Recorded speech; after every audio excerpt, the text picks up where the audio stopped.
connected. This is where it's at. From NBA insights to the latest chit chat. Grab your popcorn, sit tight, we're ready to roll. In the heart of Sacktown, we're feeding your soul. In the King's Court, the vibe's electric. If you don't like that, we're here to correct it. With the best in the game, we're raising the bar. From the hardwood to the airways, we're the King's shining star.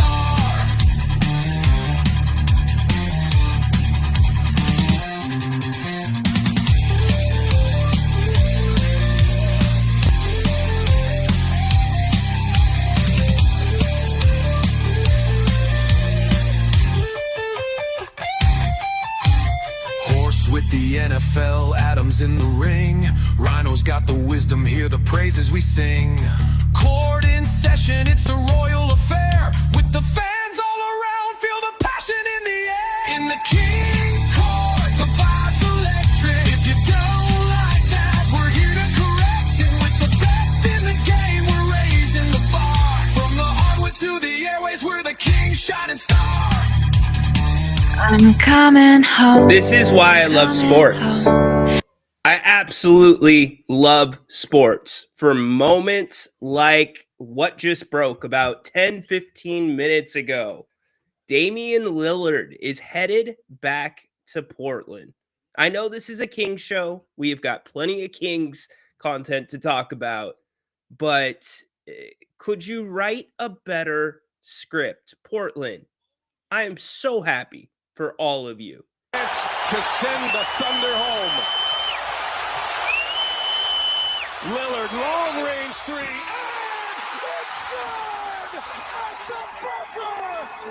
Damian Lillard! Are you kidding me? Like, you can't write a better story for this Portland team. They handled their superstar perfectly.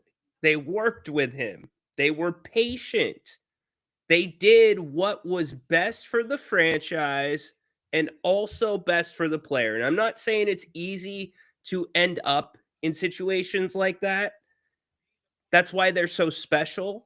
But Dame was being recruited by Boston. Dame's being recruited by contenders. But no, he's coming home to Portland.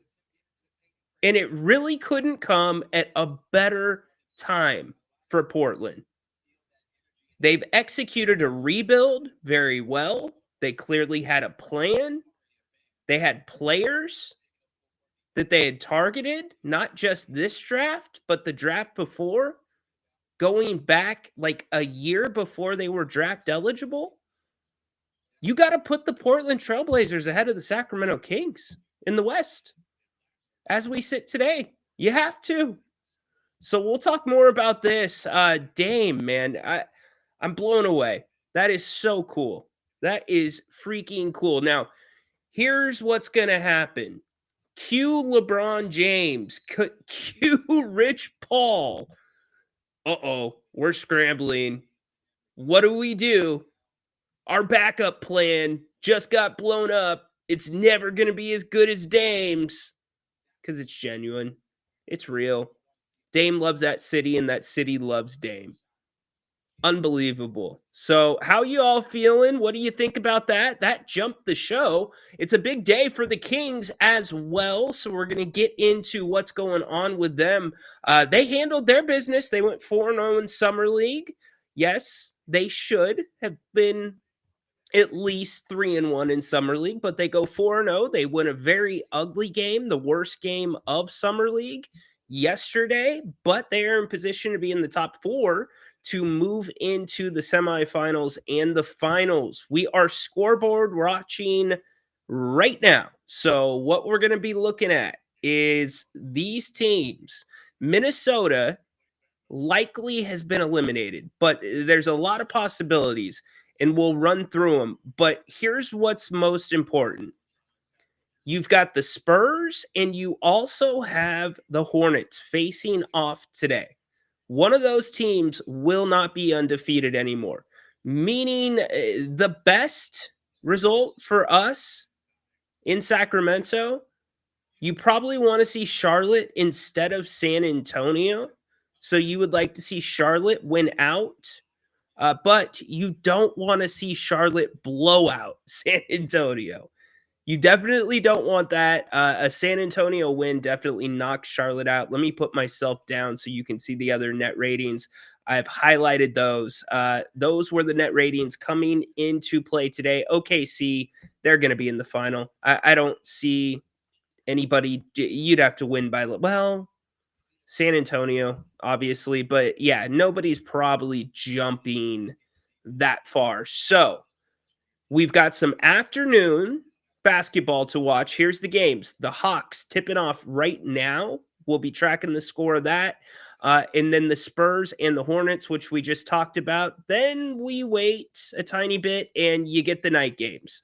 So you've got Golden State and Toronto looking for a Golden State victory there, and Denver and the Clippers hoping for the Nuggets to pull that one out. So again, you had 8 undefeated teams coming into play. They are going by net rating. You have 2 teams now, the Kings and the Thunder, that have made it to 4-0, the rest 3-0 as we sit today. So because one team will be eliminated between San Antonio and Charlotte, you're going to need some help from those other games. And you got to hope that those teams, on top of that, you need to hope that Toronto does not blow out their opponent. You want close games in all of these for the Kings to advance. In my gut, I think the Kings are moving on. I do.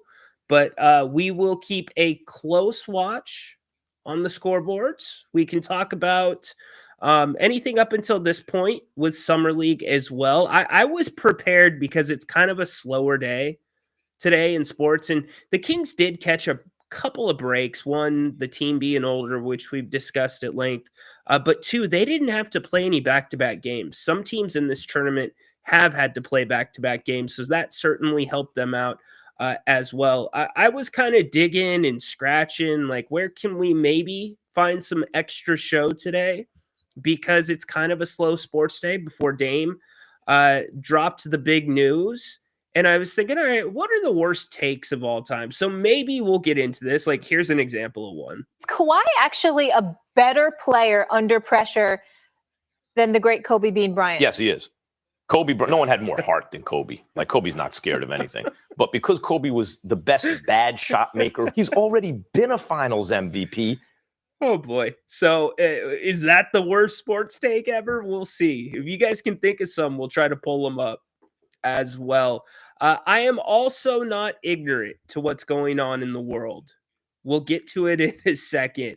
Some of you called up earlier in the week and you're like, I'm disappointed that I'm not seeing more of the Kings veterans out in Vegas supporting the team.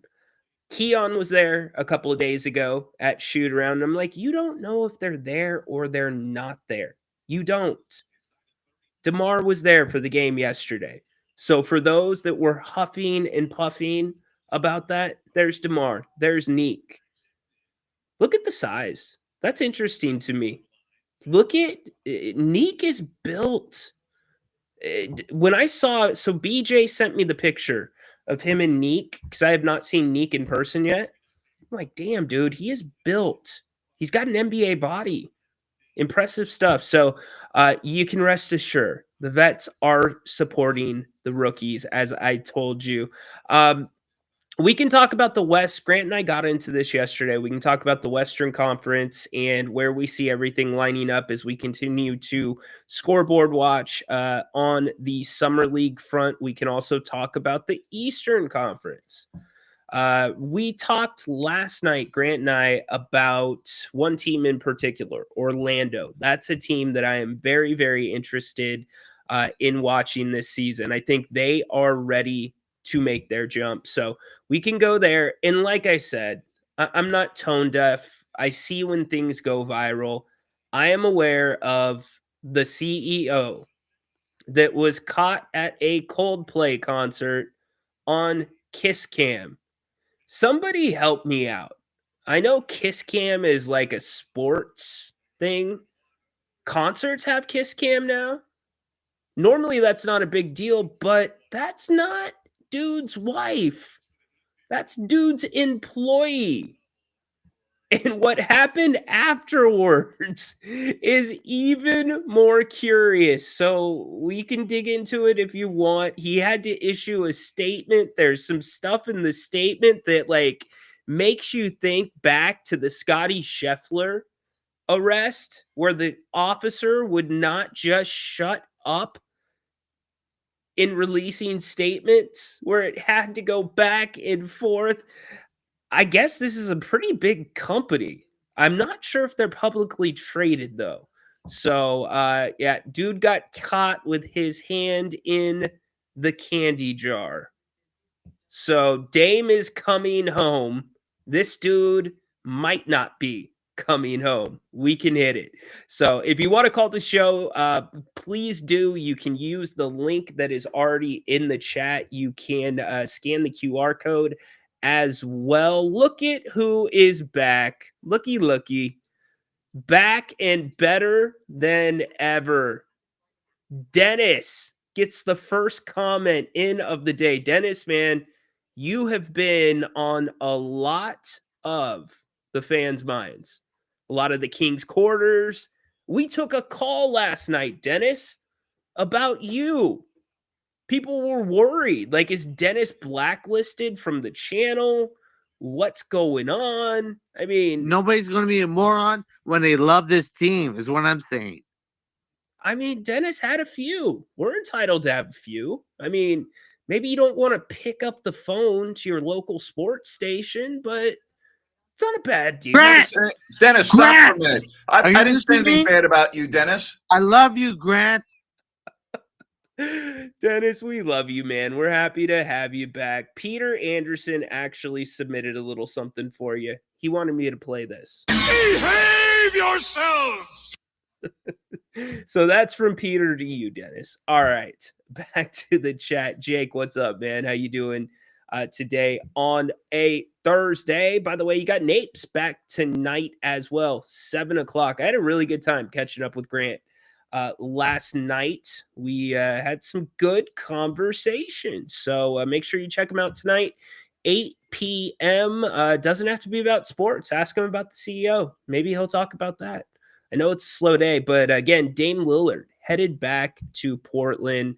Timing couldn't be better. And it's not good if you're a Kings fan. No, and remember, Dame's coming back from a torn Achilles. He's probably going to miss at least the first half of the season would be my guess. But just even having Dame around the team, look, going to Milwaukee was a little bit of a shock for Dame. I don't think it was just where Milwaukee's at, and I love Wisco. My last vacation was to Wisco, and I had an amazing time. But I think Dame is kind of like Giannis, one of those guys, very family oriented. And since he didn't have his family around him, then you look around in Milwaukee, not as much to do.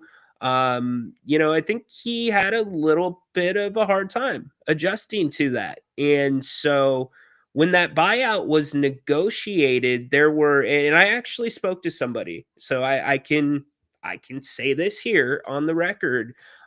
Dame had gone back before the buyout to the Bucks, and he had actually asked if he could rehab somewhere else. The assumption was on the West Coast, possibly Portland, and the Bucks reportedly said no. They wanted him to rehab kind of in that area, which was kind of a weird thing, because if the team's on a road trip, whatever, you're gone for 6-7 games, let him go rehab where he wants. But that opens up the whole conversation about these guys rehabbing with their own doctors and therapists and trainers versus the team staff, etc. So that was before the buyout.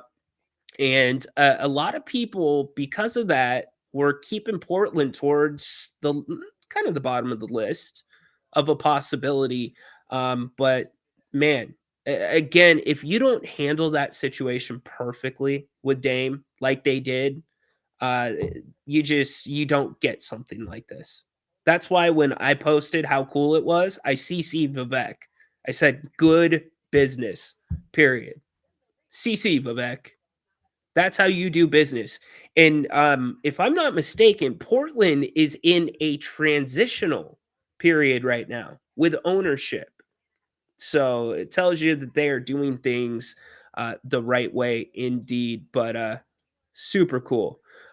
Peter's okay. What's up, Peter? How you doing today? Peter, yo, Rhino, don't get ahead of yourself. Lillard isn't going to play much at all in Portland this coming year. I said that already, Peter. He's probably going to miss at least half of a season. He blew out his Achilles in the first round of the playoffs. Damian Lillard, thank you, Peter. Peter is this place's Shams slash like our CBA contract specialist. Every team has one, so he's putting the facts in for me.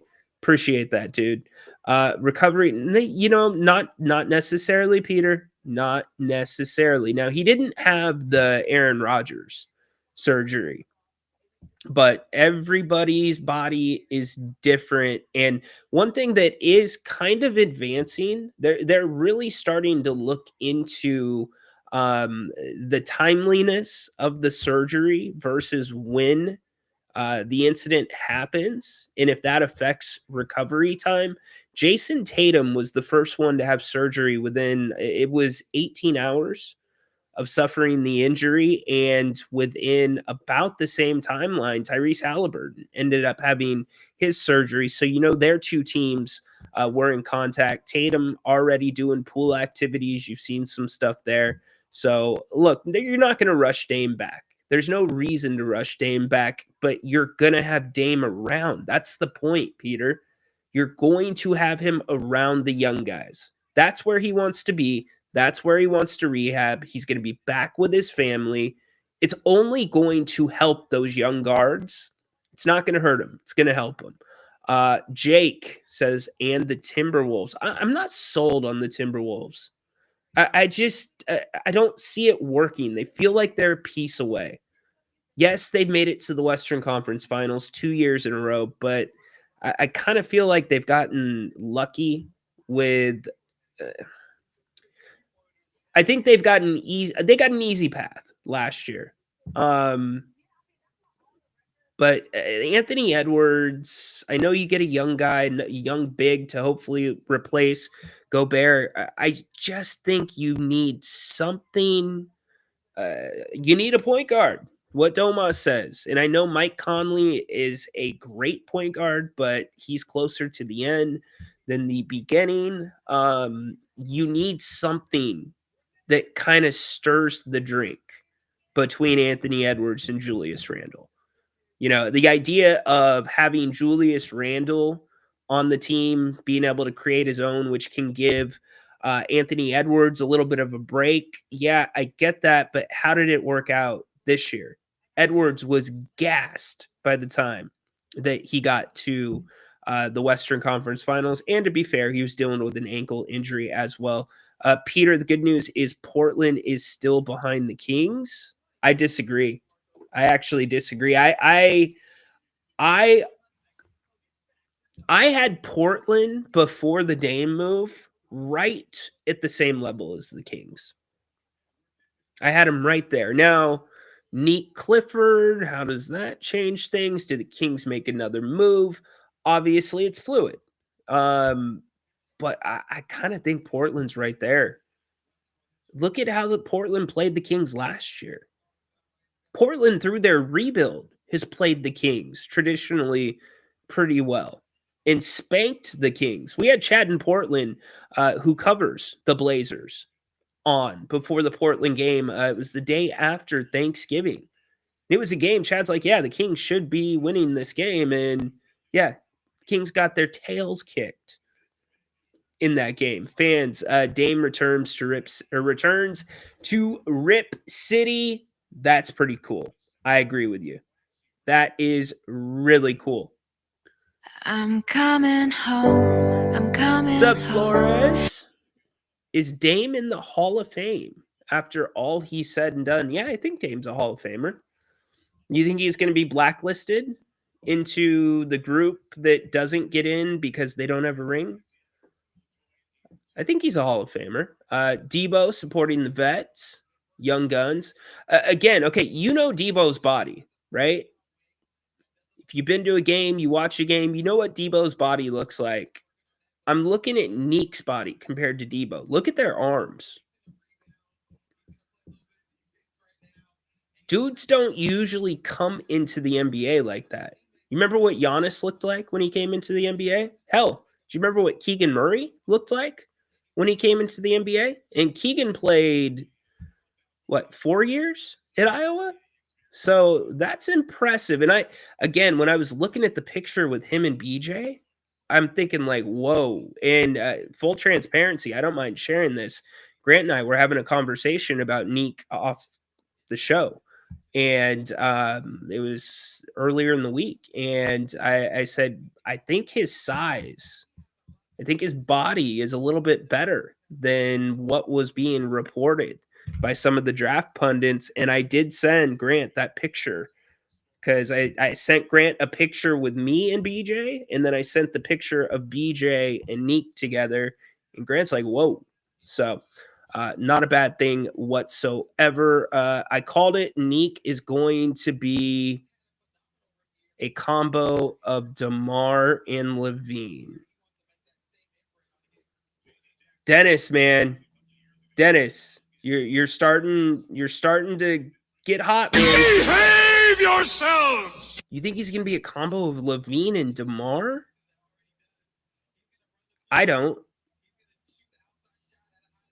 I'm riding this point guard thing. If everything plays out right, Nick Clifford will be your point guard in 2 years. Just wait till you see his floor vision.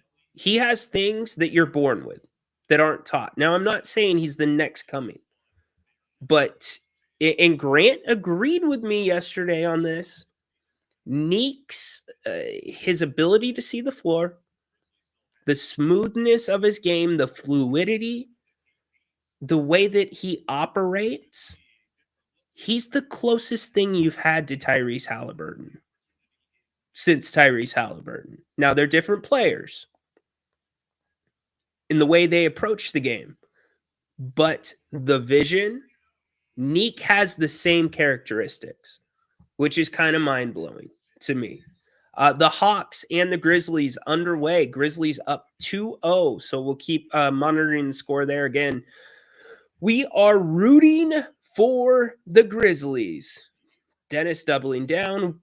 Excuse me, watch out. There you go. Jeez, what happened? What happened? BG, what's up, dude? Rhino, it's good. Been a minute. I am doing well. Hope you're having a blessed Thursday as well. You know what? How could you not be blessed? Beautiful day out. Have all of us together talking Kings basketball, talking about Dame's return, just having a good time, hopefully, watching the Kings move into the semifinals of Summer League. By the way, Kings plus 10,000 to win Summer League. That line moved after their first game to plus 3,000. Anybody holding that ticket?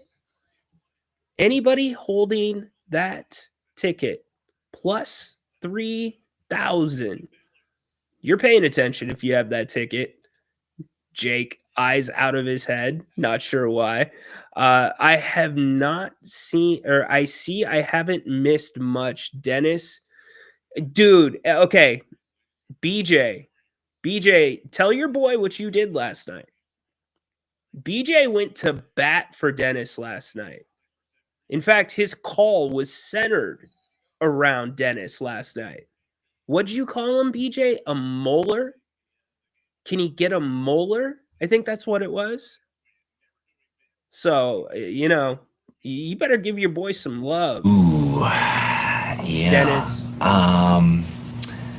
I'm going to have to go ahead and sort of disagree with you there. Dennis, stop Grant! for a minute. Are I you didn't say anything listening? bad about you, Dennis. I love you, Grant.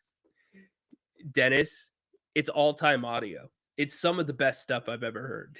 It's really good. It's really good. Now, the F word, not so good. But other than that, it was gold. Yes, it has. As we run through the chat, want to make sure I see everybody. Adam, How could we be behind Portland? We have Dennis Schroeder. Yeah. Hey, Grant's high on Schroeder. I'm mixed. And the discussion that we had last night was really centered around where are the minutes going to be? How are the minutes going to work? And the only thing that I kind of think is in play with the minutes, because we can't forget about Keon Ellis. He's going to be a big part of this team. Now, Scott Perry came in, and you've got Doug Christie, who's a defensive-minded coach. You've had Mike Woodson, who's been sitting with him all summer league. I like that. But the second Jake LaRavia took the trip to Southern California and signed his contract with the Lakers, this whole idea of the Kings being a defensive team is out the window.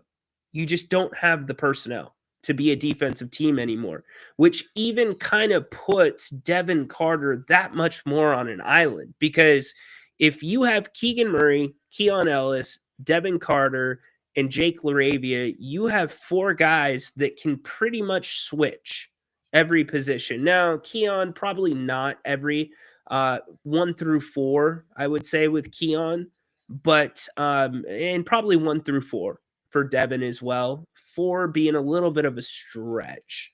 But in Jake and Keegan, you have 2 guys that can play 1 through 5 defensively. So now we're talking about a team, okay, in rotations, you do have some really good defenders that can change the course of a game, that can come in, turn defense into offense if your offense is struggling.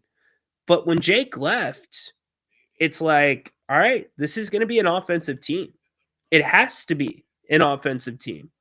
And I think it's going to be a team that's going to have to play a decent amount of zone defense.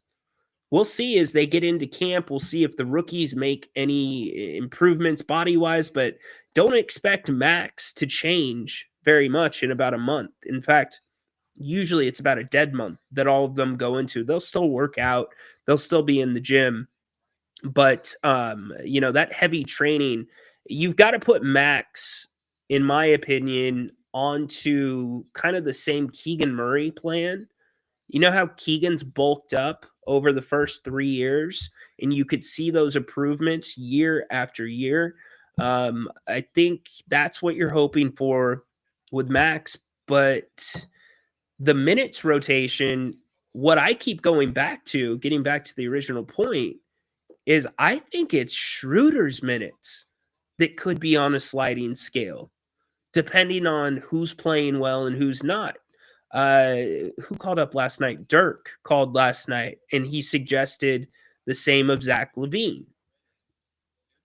I could see that in places, but I don't think, even if Zach is playing mediocre, you can afford to have him off the floor.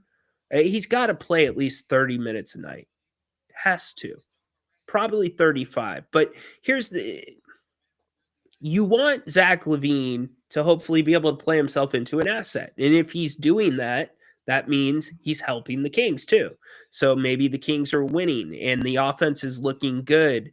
But Neek is going to, the biggest question that I have about Neek Clifford right now, and I think it's the most important question, is how much can Neek truly defend the 3? Not the 3-pointer, the small forward, an NBA 3. Can he really guard one? Because he's undersized. Now, physically, he's not undersized, but height-wise, he is undersized to play small forward. Ideally, if we're going 30,000 miles out and we think that Neek Clifford is going to be part of this Kings fabric for the next at least 4 years and maybe longer if he pans out, let's put Reynaud in that same category. Maybe Reynaud couple steps below Neek. Neek is going to be the one that excels quicker than Reynaud. But if we're looking at the long plan for this team, which you have the decision coming up with Keegan Murray, which the Kings are going to have to figure out when those extension talks began, what they're willing to pay him and what his value is, or what they think the open market value is on him. But back to that 30,000 mile view, we've talked so much about trying to get players back into their natural positions. You could see a scenario where if your two rookies start developing, and let's say the Kings do bring back Keegan Murray, you could have a very strong front line where you've got Domantas Sabonis at the 5, you've got Max at the 4. Now he's built out a little bit more, ready to play that position, and you're able to put Keegan at his natural position, which is the 3. That's a very good front line if Reynaud is able to pan out and Keegan comes back. And that's also a fairly cheap front line in terms of the back. Well, I guess it's not. I take that back. So we don't know what Murray's going to be making. Maybe overall with the starting lineup, it would be cheap. But yeah, it wouldn't be a cheap front line with Domantas Sabonis. But I think that could be one look that the Kings are looking at. Dennis, the Trailblazers basically acquiring the following assets by loaning Damian Lillard for 2 years. I mean, they released Drew Holiday, and now he's back. That's funny. Forgot about that. You got Dame Lillard and Drew Holiday. I completely forgot about Drew Holiday until you said that name. Interesting. Rhino, I know you weren't feeling Vivek to bring back DeMarcus Cousins. Please update that tweet to Vivek. I don't even remember what the tweet was. Did I put something out? I'm not shy about tweeting at Vivek. I'm not shy at sharing my opinion.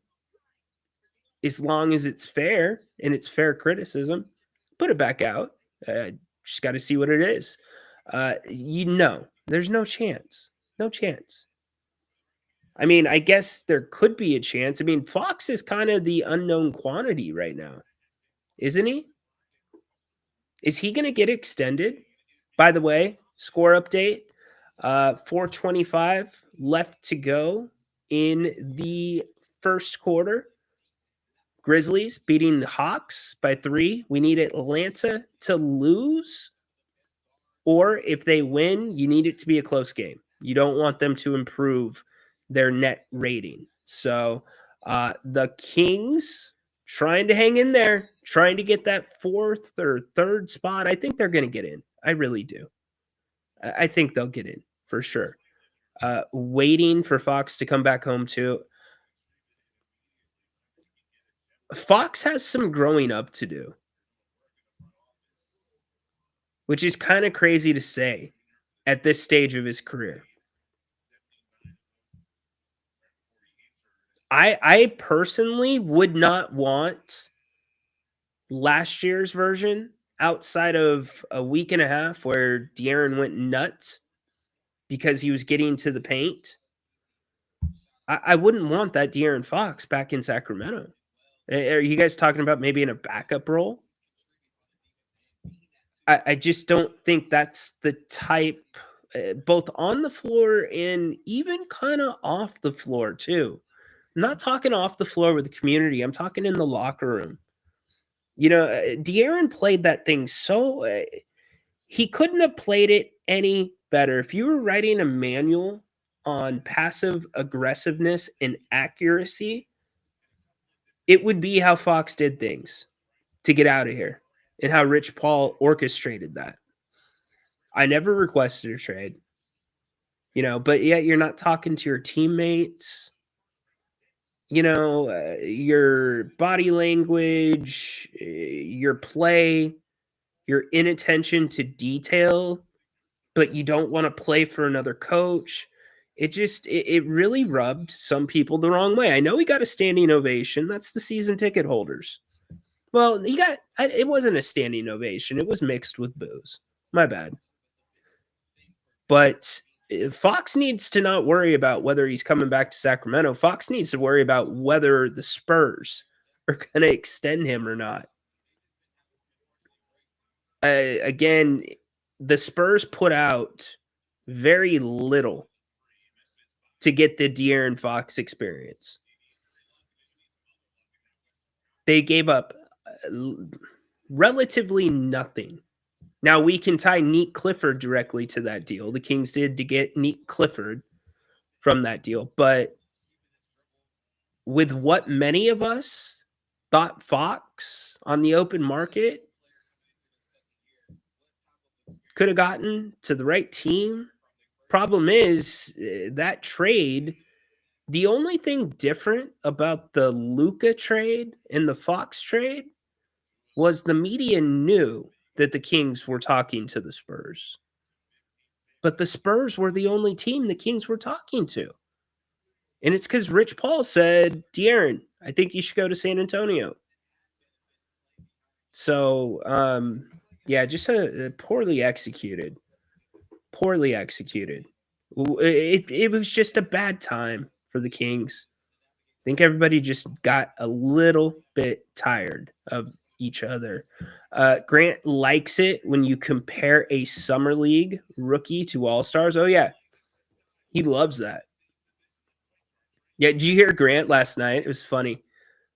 I gave the full update on what the Kings needed in order to make the top 4 summer league, and he cuts me off, or at the end of it. I don't care. I've already seen what I needed to see out of the rooks. I'm good. And I'm like, well, do you care if you're holding that plus 10,000 ticket for the Kings to win summer league? He's like, what? Plus 10,000? Like, yes, plus 10,000 plus. And I keep going back to the gambling aspect of it, but it's more for a fan base that I can speak for myself because I'm here in this chair looking at your comments, taking your calls. A fan base that's down, a fan base that doesn't see any way out. You feel like you are trapped in a little box that isn't going to take you to where you need to go, but it's really not going to move you much further from where you're at. So to get a summer league chip coming off of a G League chip, but more importantly, have Neat Clifford play the way that he's played, I think that's a good thing for the fan base. I think that's a pick-me-up. I think this fan base is smart enough to know a summer league title does not translate to much when it comes to the regular season. But I think anything positive with all the negative that has been around this team in the last 12 months, I think it's good. So that's where him and I differ a little bit. So anyways, we've got a lot to talk about. What do y'all want to get into? First 2 rounds of what? There's only 2 rounds to the playoffs in Summer League. You got the semifinals and the finals. So you'll have 4 teams. So see these 8 teams right here at the top that are undefeated? 4 of them are going to make it, and it's going to be based off of 1 record and then 2 net ratings. So if you have 6 teams that are all undefeated, it's going to go by who has the best net rating. The Kings net rating right now is 11.5. So what you need is you need a Hawks loss. They're currently down 2 to the Grizzlies right now with 1:48 to go in the first first quarter, excuse me. The Spurs Hornets tips off here in about 20 minutes, and one of those 2 teams will be eliminated. They're both undefeated. What you're hoping for is a Hornets win, a very close Hornets win. It doesn't matter if the Spurs blow the Hornets out. The Spurs have a higher net rating than the Kings. Worst case scenario is a Hornets win by like 30. You don't want that. And then as you move down the schedule tonight, you've got the Clippers. You need them to lose, and you'd also like to see the Raptors lose. If the Clippers and the Raptors win, you also want them to be close games. You do not want them to win by blowout. But I do think the Kings are going to come through. I think they're going to be good. So, anyways, one thing we did not get to hear yesterday was Coach Dip talking about the Kings' victory. I think Coach Dip has done an excellent job with the Kings this summer. This was Coach Dip after the game yesterday. So far, winning it with that defensive identity, just what you kind of think of your guys' performance? I thought it was going to be a fight. That's a good team right there, and they challenged us and we responded to the adversity, and it was great. I thought it was amazing. I like how they got challenged, but when things went rough, they got together, and I really, really enjoyed watching that. It seemed like Neek specifically recognized those moments when there's big runs in this game and stepped up. What do you think of his creation and recognizing those moments? Yeah, he knows it. He sees it. He feels it. He senses it. And guys know it too. And he takes the ball and he makes things happen for everybody, and it happens for himself too. But I just like how he controlled the game. What do you think of his self-creation ability? You see him facing up some rip-through jumpers, that touch in the mid-range. Yeah. No, he's got a variety of ways to score and a variety of positions to score from, and it's zero chance, Dennis. Where is Keon starting, buddy? Is somebody hurt? Fill me in. Back to Coach Dip. exciting. Is difficult to guard. Yeah, and I think you held them below 40%, but there's the turnovers, offensive rebounds. What do you feel like have been cleaned up there? Yeah, it's the offensive rebounds. They probably had over 20 second chance points. I think Tomlin. Jay, there's a difference between celebrating and positivity. I don't think anybody's going to plan a parade for the Kings winning the Summer League. In fact, the last time they won the Summer League in 22-23, all we got was a guy walking away from the game going, yeah, holding a ticket for the Kings to win Summer League. That was the extent of it. It does not mean anything. It's not celebrated, but it's a positive for this team. It's a positive. It's a positive in this sense that you're doing something right with your player development. That goes all the way back to Stockton winning the championship, and that comes up to where you're at now, where you're developed those guys, or you've continued developing them since the championship, and you're getting a look at the rooks. So how is it? I get it means nothing, but it's a positive. You can't argue that, can you? Coach again. Like 7 offensive rebounds in the first half. And that was like a major focal point. We got to hit somebody. A lot of their shots were coming from threes, and it was long shots, you go long rebounds. So that ball was going everywhere, So it was tough. But we have to put a bow in someone's chest, and create the umbrella and let the ball fall in front of us and go get it, So we let a couple guys get loose, and that's where they got their offensive rebounds. I mean, with Max back out there today, you're seeing him. What have you thought of his switchability? You're seeing him go onto some guards there, and what have you thought of his versatility? No, I thought it was great. He does a great job of communicating and keeping bodies on bodies, and then when he switches, it's really good, because he keeps a hand up, so guys won't shoot on him. They see a contested three, and he can contain and move his feet. He even picked up full court. I love seeing that, and that's where we want to kind of just experiment and see what can he do, and challenge him, and he did. Isaiah Stevens closing the game out there instead of Crawford. What did you see from Isaiah? It's just like when Isaiah's out there, he's a point guard, and he can get us settled down. He can handle the pressure, put guys in the right spots. And I thought he was picking up really well. I just felt like we needed that for this game to take care of the ball. And our goal is to always hold them under 15 turnovers. We had, I think, 14, but team 15. So I thought that was our goal, and we accomplished it. Yes, they did. They won ugly yesterday. You got to give them credit for that. You give up 23 offensive rebounds. 23 offensive rebounds, and you still win the basketball game. 15 turnovers, Coach Dip said. All good. So, anyways, I saw what you said, Dennis. DeMar coming off the bench, it's not happening. The question really becomes, is there a trade left out there? Because when Jerry was on 3 weeks ago, he said, maybe it was about a month ago. Not that it matters exactly. But he said he would not, I'm gonna paraphrase it in a nice way. He would not be very happy if this was the roster headed into training camp. So, is there another move out there? I think one thing that we can kind of agree on, maybe not. I think Devin Carter is the odd man out at the guard position right now. If this was going to be a defensive team, maybe it's different. You don't have those tools to be a defensive team.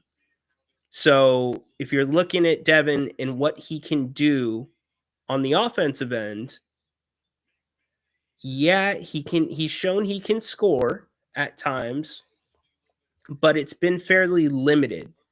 It's not from all three areas in the half court. It's not from the mid, it's not from the paint, it's from the three, and it's from the paint. It's those two areas. And more importantly, they put the pressure on him to be the backup point guard. And you just can't ask a guy who was not drafted. I mean, you can ask him, but this is what it looks like.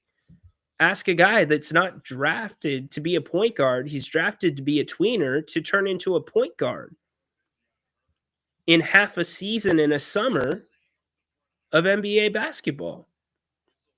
I should say half a season of NBA basketball and summer league. So I don't think Devin, and tell me if y'all disagree, I do not think Devin showed nearly enough at operating the offense and playing the point guard position and handling the pressure in summer league against competition that, quite frankly, is probably competition that's a level below the G League. He hasn't shown enough. So Devin Carter, is he expendable? Possibly. Now, he's going to go on and have a good career. He'll be really good for a team that needs him for defense, that uses him with his strengths. The Kings are trying to use him with his weaknesses. So is it fair to him? I understand a little bit of frustration on his behalf in his camp, because this is a different front office than the front office that drafted him. So what's that look like? Is there still a DeMar DeRozan deal out there? It feels like those opportunities are starting to dry up a little bit. Maybe the Warriors. Could you have a combo deal with DeRozan and Carter, sign and trade for Kuminga? Who knows? By the way, Phoenix reported to be in the Kuminga market right now. I just, like, when we thought about this, we did this a week and a half ago, 2 weeks ago. We put up the NBA map, and it's like, who's in need of a guy like DeMar right now? Denver gets Cam Johnson.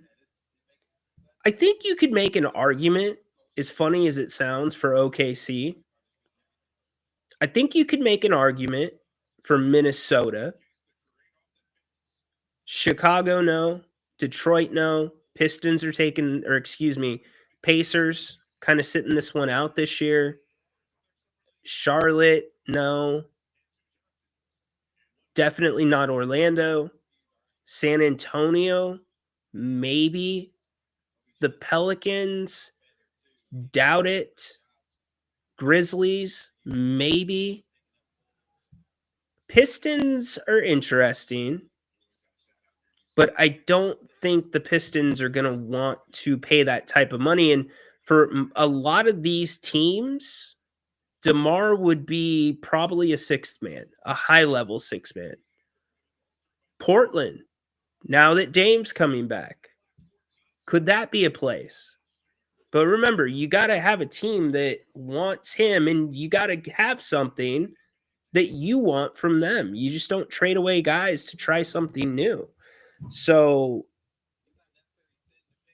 that's kind of where the Kings sit. Now, you could look at the Malik Monk side of things, right? If you're thinking Dennis Schroeder is your number one, he's your starter, has to be. You're paying him that much money. Now, it doesn't mean he's going to play the most minutes at the position, but he's your starter. If you're looking at the roster and you're like, oh, maybe I think Neek could play a little bit of point. If we're going to be playing up-tempo with the second unit, I guess Keon can bring it up. But then you kind of find yourself in that same category the Kings did second half of last year. So I just, with the Kings' lack of playmakers, and it looks like Neek is going to be a playmaker and also a guy that can create his own shot. But still, with the lack of those, I have a hard time giving up Malik Monk. But if it makes your team better, as Jerry Reynolds said, then you do it. But you need your backup center right now. Is it Reynaud? I don't think it's going to be the guy from the Clippers. So the Kings still have a couple of holes. And quite frankly, I think a Devin Carter trade on its own, I just don't think there is a big market for Devin Carter by himself. So where does everybody stand when it comes to Devin Carter? Still a lot of time left. Moves can still be made.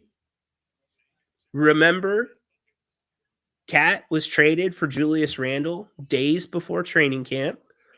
But here's what's going to happen. When Summer League ends, that is the official beginning of vacation, usually, for most of the front offices, the coaches, the executives. So you've kind of got this dead month, and then things come back about 2 weeks before training camp. So things could theoretically happen in that time, but they usually don't. So if you want to call the show, give us a call. We'd love to hear from you. You can scan the QR code that's on the screen. You can hit the link that's in the chat. We're talking Kings. We are also keeping track of the Summer League scores. One team in action right now that the Kings need to lose. That is the Atlanta Hawks. They currently hold a 38-35 lead with 5 minutes left in the second quarter against the Grizzlies. Let's bring in Mac to the conversation. What's up, Mac? How are you doing? Doing great, brother. How are you doing today? I'm all right. Can't complain. All right. So you were talking about like possible moves just now. Mm-hmm. What do you think? And this is just something I'm very curious of. What do you think if you DeMar DeRozan, I really think would fit at Golden State, and he could almost kind of be like what Livingston was for them at this point of his career. And you're not asking him to do too much like Livingston, but also like Livingston did for the Warriors, he could also go off and take care of games for him. I feel like that would be a really good fit for the Warriors. And you could also get Kuminga, and you would probably have to throw in Devin Carter. But I get the feeling that this regime doesn't really, I don't want to say doesn't like Devin Carter, but I feel like that's more Monty's guy than our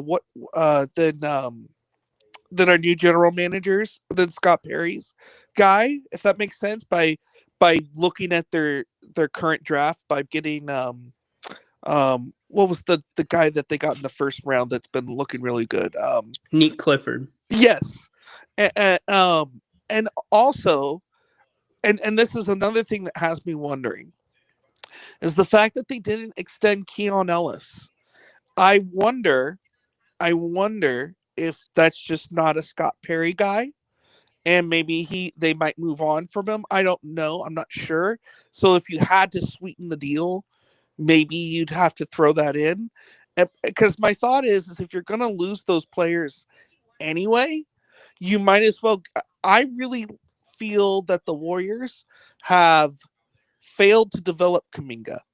I think that's the one thing, the Achilles heel that Steve Kerr has.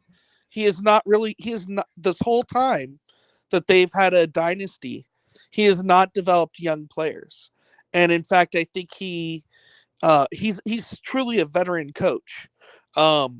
Even Steph Curry. Steph Curry wasn't developed by him. It was Jackson, and Draymond Green was not a rookie when they got him. I mean, I guess you could maybe argue Draymond Green because he was a sophomore, not a sophomore, but a second-year player, and he replaced David Lee, but in the lineup. But I don't know. I really think that the ceiling is so high with Kuminga.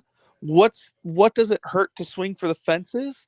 And if you fail, then you freed up roster spots, and you want to tank anyway. I think with this type of and let Perry rebuild anyway. What do you think? Would that be a complete moronic thing? I mean, what's your thoughts? Well, let me try to remember everything and respond in order. I don't think the Scott Perry's team has anything against Devin Carter. I think that when they look at what the team needs right now, and you have Domantas Sabonis screaming point guard, point guard, point guard, right? And you go out and you spend the money to get Dennis Schroeder, so you have a starting point guard now, whether you agreed with the deal or you didn't.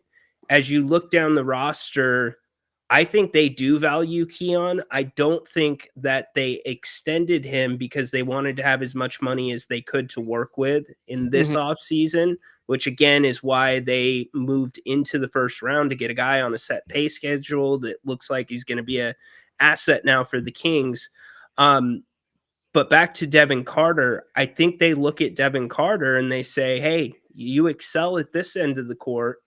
But what does Scott Perry say? We want guys that can do it on both ends of the court. And if I'm Scott Perry looking at my ingredients right now, although eventually I want to get to being a defensive team, this team right now on paper, there's no way this can be a defensive team.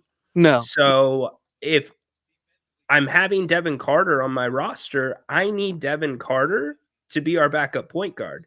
And to ask that of him, you're putting him in a pretty significant corner. And I think indirectly, there's writing on the wall that says it's either you can run the point or you can't. You can run the point or you're not going to play. And to Devin's credit, he's tried, but you look at yesterday, he has 3 turnovers, and Nick Clifford has 9 assists and 1 turnover. Right. And he hasn't handled pressure well.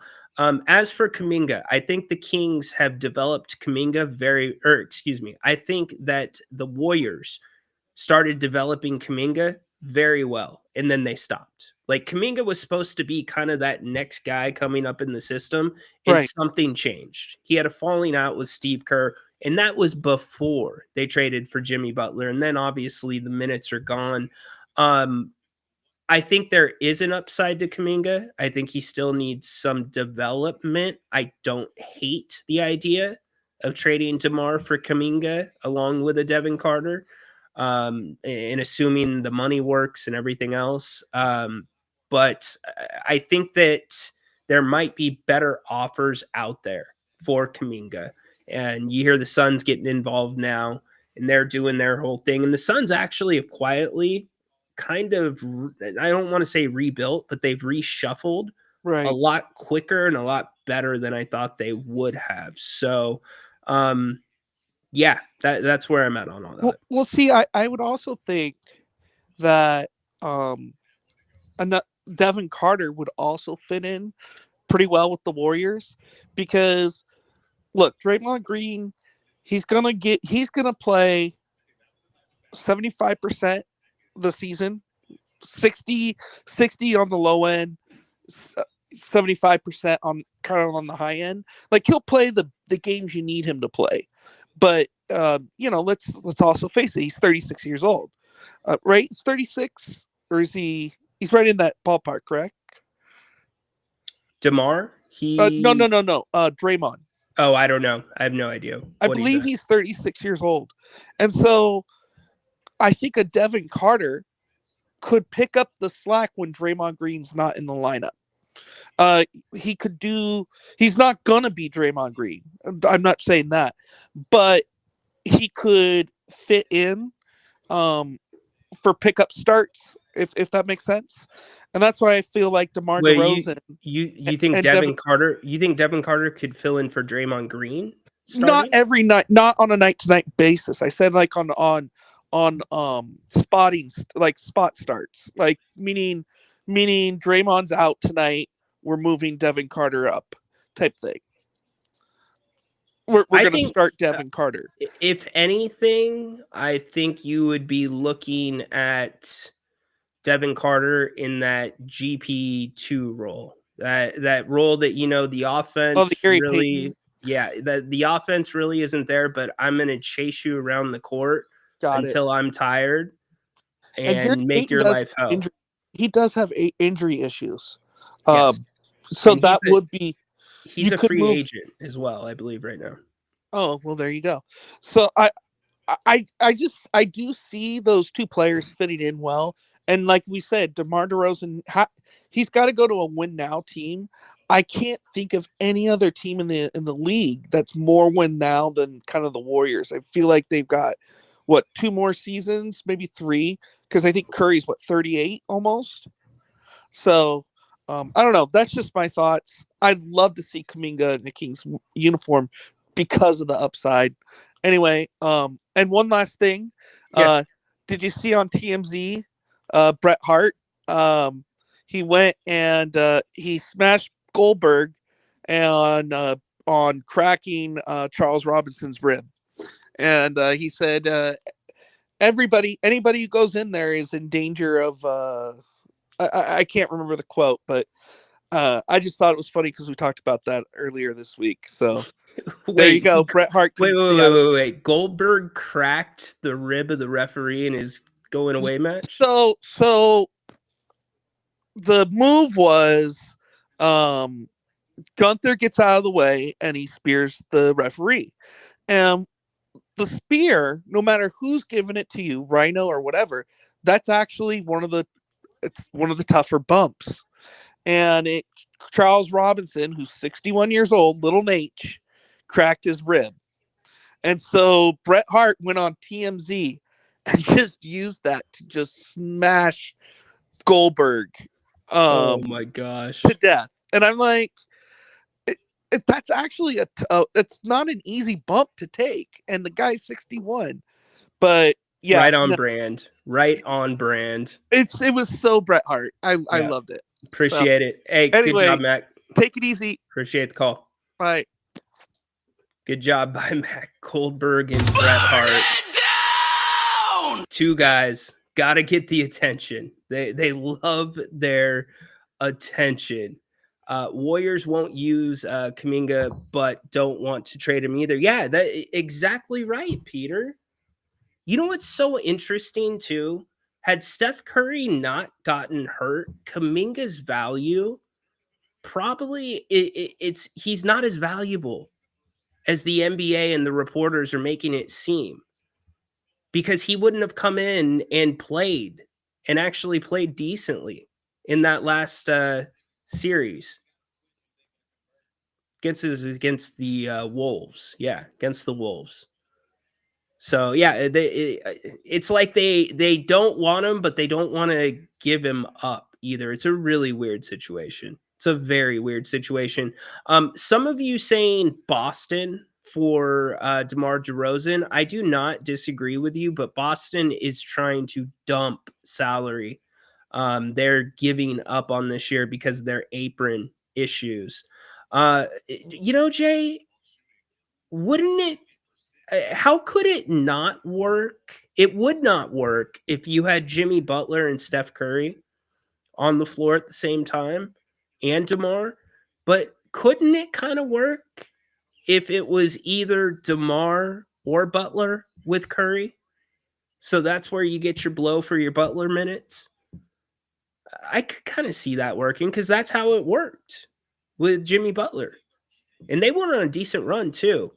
But, I don't think a lot of the Kings, I don't think you have a lot of teams picking up the phone every day and saying, what's the status on DeMar? You guys still would you move him? Like I think it's the other way around. If I'm Scott Perry, I'm probably picking up the phones most days. And I'm probably not just talking about DeMar being moved. I'm talking about Monk. I'm talking about Devin Carter. I guess I'll ask you this too. I've been very critical, or I was very critical of Scott Perry up until his press conference after the first night of the draft, when he moved back into the first round to get Neek. It was the first time that I felt like I was actually seeing the real Scott Perry. And I wouldn't be lying, or I would be lying if I wasn't honest about this. Part of that was because of how Scott Perry got hired. You know, the back of my head, it's like, well, you're taking a job that's already occupied and you're being told that your head coach is going to be Doug Christie. You know, is he going to be another yes man to Vivek? And you look into Scott Perry and he's got all the ties that all the same guys had. Joe Dumars, Alvin Gentry, he's got the Detroit, the New York ties, and I'm thinking, oh, God. And then you get the first press conference, and it seems like a used car salesman with nobody up there to stop him. Which, realistically, that's kind of a hard position for a GM. You don't have somebody there introducing you. That was kind of weird. Then you got the Doug Christie one, and I still kind of felt the same way. And Scott was not accurate with his timelines. He said it was going to take like 3 weeks at least to interview everybody in the building. And what has Scott been saying? We want volunteers. We don't want hostages. And I'm just like, this is all a shtick. He's that Vivek yes man. And then that draft night happens. And everything he said made complete sense. Both of the picks were absolutely in line. Well, ended up being in line because we didn't know about Max until the second night. Ended up being absolutely in line with what Scott said day one in that press conference. And then he goes to get Dennis Schroeder. I don't know where I stand on Dennis Schroeder. My initial feeling is I'm not in love with it, but that's a long-winded way for me to ask you how you all feel about Scott Perry and the job he's done with his first 3 moves thus far. Where's your trust level so far with Scott Perry? I can't argue with the first 2 moves, the draft picks. I can't. We're mixed on Dennis, but what grade would you give Scott Perry up until this point? Where's your confidence level there? I'm genuinely curious. We want volunteers, not hostages. We want volunteers, not hostages. That's right. No doubt. All right. This man is cashing in his Molly. The last time we heard him, Nobody's going to be a moron when they love this team, is what I'm saying. took offense to be called a moron. Grant! Screaming. Dennis, stop for a minute. I Are you didn't say anything listening? bad about you, Dennis. I love you, Grant. Screaming with Grant, telling him he loves him. I mean, the only thing missing was The meatloaf! We want it now! that was The it. meatloaf! We bring him on. Dennis, what's up? Yo, brother, what's going down? What's up, brother? Oh, so yes, I love the mulligan. Thank you, BJ. I appreciate that. I sure did need that. But yeah, my thing was, I'm passionate. I love my team. I love all of you repping my team, being in here with the King Royal family. And nobody needs to be disrespected. Like, honestly, if you have a different opinion, if you say, "Oh, it's a dumb," call it a dumb opinion.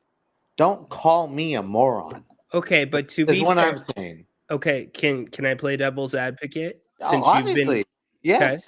Since you've Obviously, been listening to Grant for longer than you've listened to me, you're a part of both you already shows. know that. You already know. I called Okay. on Grant back in the. You already. Okay. So when Grant says moron, that's a go-to for Grant.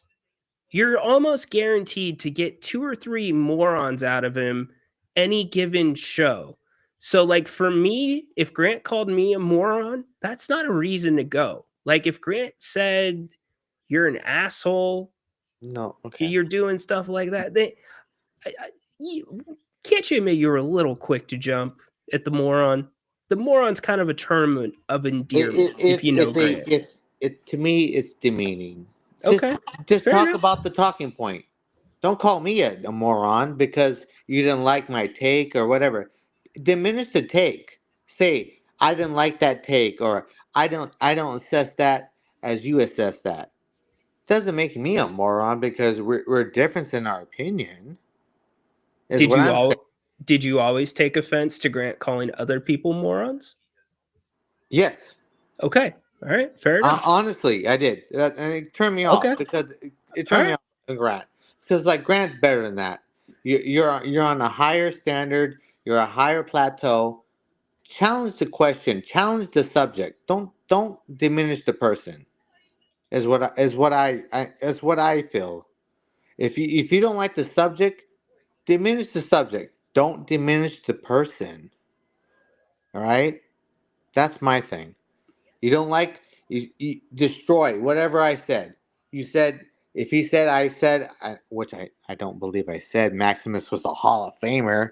I boosted up my pick. I like my pick. People are referring him to as a French Dirk Nowitzki. I was like, and I brought that up. I boasted about that. I was like, yeah, Grant, these guys are over here talking like this. I never said that. I never said he's going to be a Hall of Famer. But I said, I loved it. What did I tell you? I love the pick because we never had this type of player before. Like, look how long we've been asking for this pick for, I don't know how long, Rhino. We've been asking for this type of player for I don't know how long. But we finally got it. And I'm excited about that. But it doesn't make me a moron for loving the pick, loving that they went out and finally got and addressed the issue that we've all been saying. We need more size. We need somebody who can stretch the floor. This kid can honestly he dribbles, rebounds. He only took 6 shots last game. 6 shots. And he scored on half of them. And like he doesn't even like demand the ball. He just wants to make everybody better, and he's so vocal on the court, and I love that. And I just get good vibes on that. And I'm not going to say, oh my gosh, he's going to be an ex Hall of Fame. I never said that. If Grant took that way, and then or with my boasting him, then I apologize, Grant. I never meant to make you understand that I said this kid's going to be the next Dirk Nowitzki. All I meant to say was this was a comparison from everybody was saying, talking about him, which is, it's fun. It's fun. We can all say this player is this player or that player is that player. But at the end of the day, though, the winnings matters. And he's winning for us. And I like that. I mean, we didn't have him in the last game, but he came back this game. And yeah, it's winning basketball, and that's what we like. And it's Kings basketball. It's Kings basketball. Whoa, okay, go ahead. So that's the line that I want everybody to understand. You are right. That was fun basketball to watch, but that was against lower competition. The Kings are older and more experienced than most of them, and the Summer League game is a much smaller game. So you can play faster if you want to.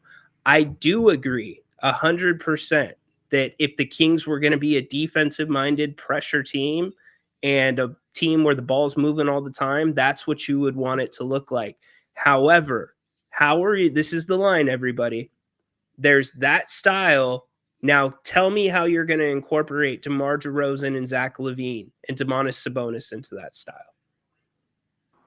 Where do those two worlds collide? And it's going to be somewhere in the middle, and it's going to be tough for Doug Christie. Oh, 100%, because you still have Keon, you still have Monk. I mean, like and then you want to get Neek in there as soon as possible. So like we understand there's still roster moves that have to be made here. Like honestly, because you're not going to get everything you can if you're limiting players. Like these players need to go. Like honestly, when I look at Monk and I look at Indiana, I look at Dallas, I look at Bucks, who all lost their starting point guard, and I'm like, Monk can go into any one of these teams and thrive, like instantly. Like, but whatever the powers be, he's not, being optioned or shipped that way, and now we're, looking at Kaminga, so it's like, So I just look at that because when you have Damian Lillard, you have Kyrie, and you have Tyrese Halliburton go down, you would think they would want to go out and get a Monk type player. Like, okay, good. I can go out and get this guy. He's a spot starter. He can come in. He can play off ball. He does a lot of good things for our team.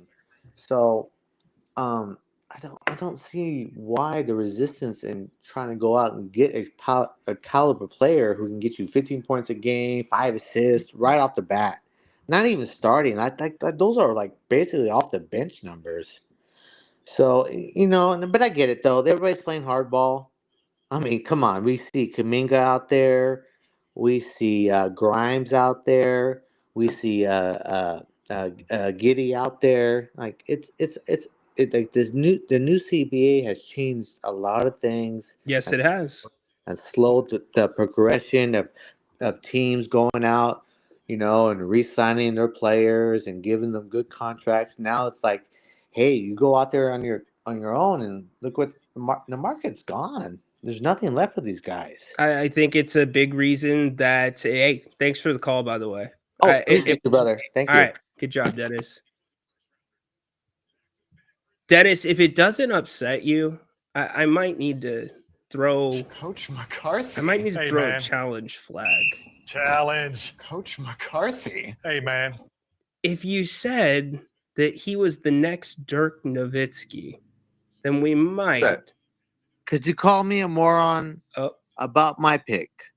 We're going to look at the current I'm upset. evening.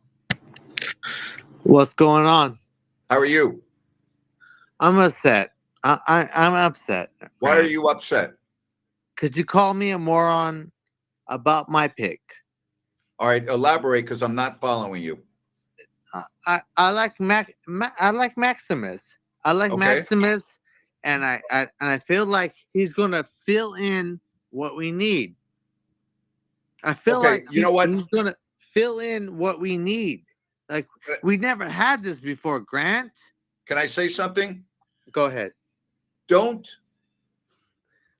Okay, we've never had this before. Maximus instead of Mac. Okay, all right.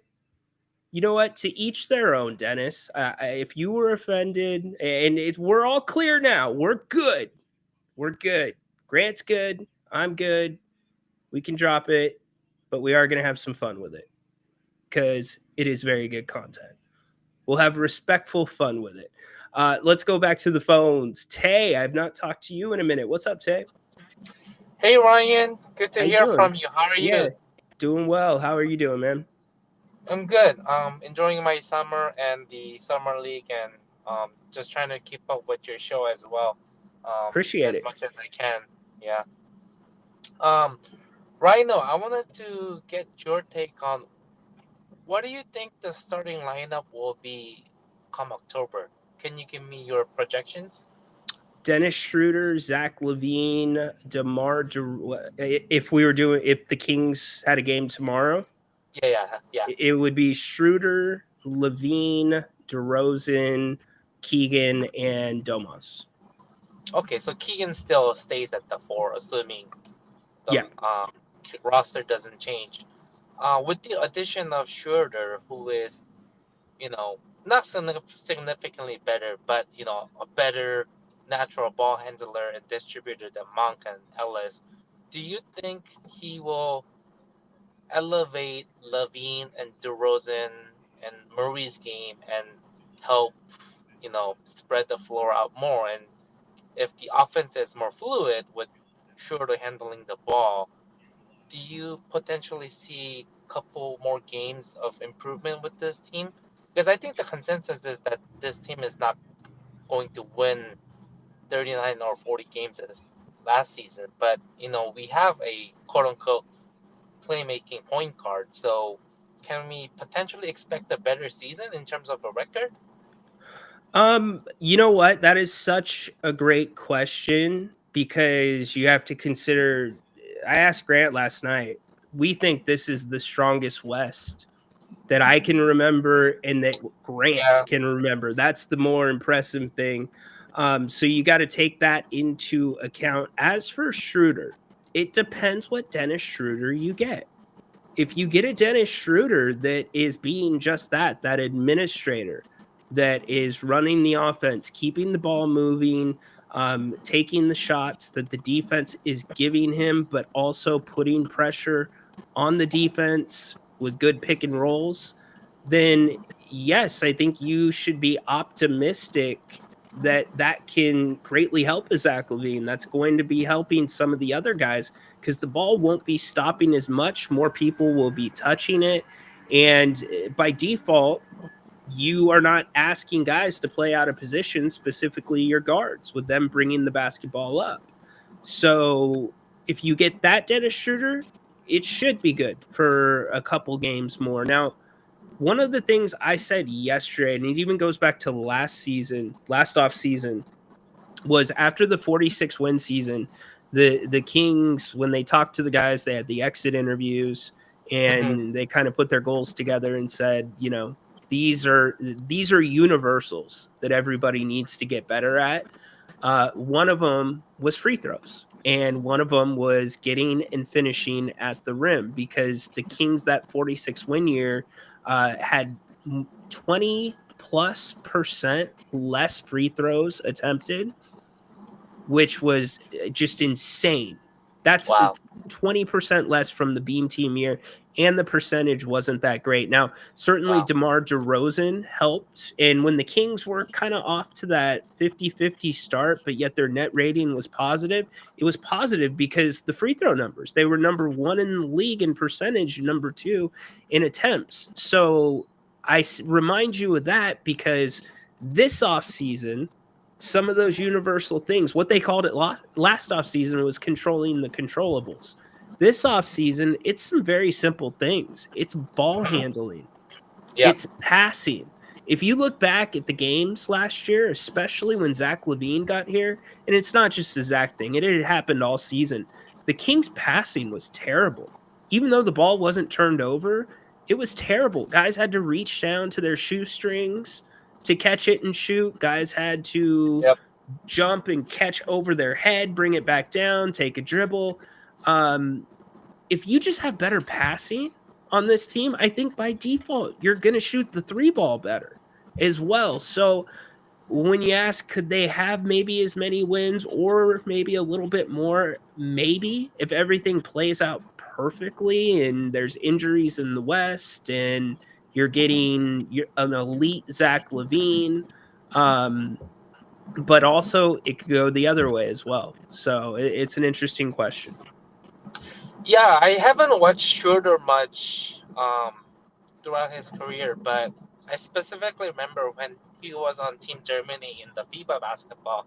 I think it was 2 or 3 years ago. He had a really good run, and if I'm not mistaken, they were in the finals against, was it USA or some other team? And he really showed a lot of leadership, in the international competition. So if we get that type of player, and LaVine is, he's no scrub. He's a 2-time All-Star, and he's still one of the best shooters and scorers in the league. if everything works out, we could potentially see a very dynamic backcourt. But to your point, West is it's such a bloodbath that even if the Kings are trying to win by default and design, they might be in the lottery next year, which isn't a bad thing, with such a strong draft. One other thing I wanted to ask was, we know Scott Perry traded Valanciunas to, for money reasons, but I feel like that was such a terrible move, just shipping out your backup Yeah. center. Yeah. We're all saying that Renault's going to be a backup center, but, you and Grant brought up a good point last night. He's not going to be able to guard the Jokic's, Zubac, Wembanyama's of the world. Yeah. So do we have to maybe give more, I guess, attention to lack of Valanciunas and how, I guess, bad of that move was? I think you have to consider it and consider, as we sit today, what that money was used for, what you opened it up. I mean, the Kings weren't going to go over the cap. They're not paying tax. They haven't done it in 12, 13 years. But yeah, who's your backup center? I mean, Valanciunas, I said it last night with Grant, he is kind of single-handedly the reason the Kings ended up making the play-in, because when Sabonis missed that chunk of games, Valanciunas played excellent. And I actually think trading Valanciunas takes pressure off of Doug Christie, because Doug Christie didn't know how to use Valanciunas and Sabonis together, which historically has been just put them on the court. They'll figure it out. And even at the end of the season, Valanciunas was playing very little minutes. I think in the play-in, he had like 7 minutes. So I don't know if it's I think Trey Lyles was playing in front of him too in certain games as a 5. Yeah, so I don't know if it's a Doug Christie thing and Scott Perry thing where they don't think Valanciunas is right. But what I do know is he was by default a shot blocker for the Kings. Think about how many times last year, if you watched a lot of the games, you saw Valanciunas go straight up and straight down and guys bounce off of him. Like, you remember growing up, the Velcro walls where you put on the Velcro suit and then you jump on the wall? They didn't have the suits on. They would just bounce off him and they'd be looking for the call, and there's no call because he'd be straight up and down.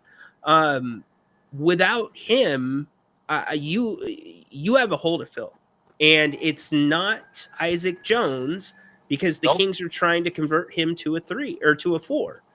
So I think that is a spot that I forget the name of the guy they got from the Clippers, but I equate that to kind of like a McLaughlin move last year, where he's going to be on the bench, but he's really not going to play much. So I guess getting rid of having somebody that solid, who really was, if you look, if you're going to salary dump, look at Valanciunas and how fair his deal was. It was so fair.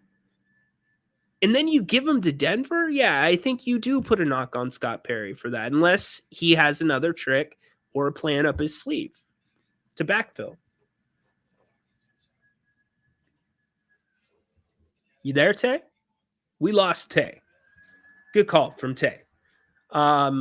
Yeah, I do like Isaac. He's going to take some time to develop. By the way, keep an eye on that Hawks-Grizzlies score.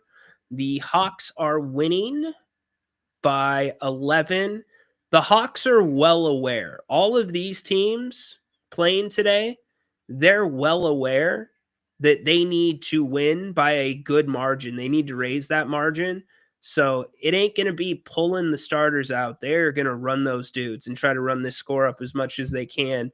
So they are up 11 in the third quarter late, and the Spurs right now down 3 to the Hornets right now towards the end of the second quarter. What a low-scoring game. That can't be right. Peter Anderson, that score is not right, is it? It is 26-23. 26-24. Okay, 8-10, not 3-10. There you go.